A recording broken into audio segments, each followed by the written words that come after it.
In spring, giant icebergs drift past Canada's coast, and it's jaw-dropping.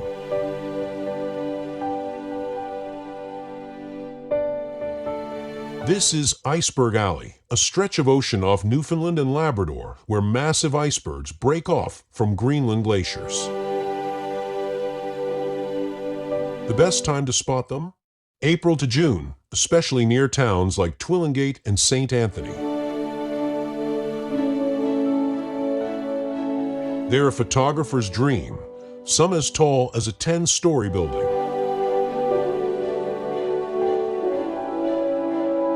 You can see them from shore or get up close on a boat tour, but keep your camera steady.